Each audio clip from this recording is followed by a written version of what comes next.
In today's video, I'm going to teach you how to make a container full width in Elementor. By the end, your section or container will stretch cleanly from the left edge of the screen to the right, which is perfect for hero banners, image strips, and bold callouts. First, select the container or section you want to stretch.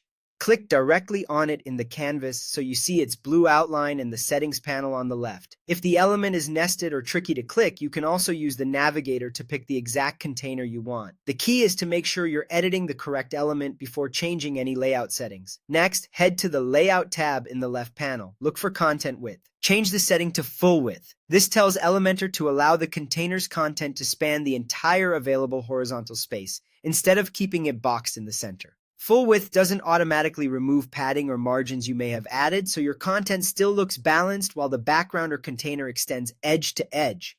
Think of it as opening the lane so your design can breathe across the screen. Now, still in the Layout tab, adjust the width control. Set it to 100% or choose VW if your setup offers that option. A width of 100% means the container will fill the full width of its parent area, which is usually exactly what you want when the content width is set to full width. If you choose VW, for example, 100 VW, you're telling the container to match the width of the browser's viewport directly.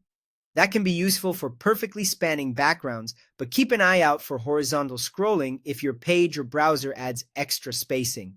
If you notice a scroll bar, check for leftover margins or padding on the container or any outer wrapper and reduce them as needed.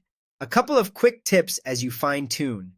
If your content still looks narrow after going full width, inspect inner containers or widgets that might have their own max width or padding. Also preview on tablet and mobile. Full width looks great on desktop, but you may want to adjust padding on smaller screens so text remains readable and buttons stay comfortably tappable.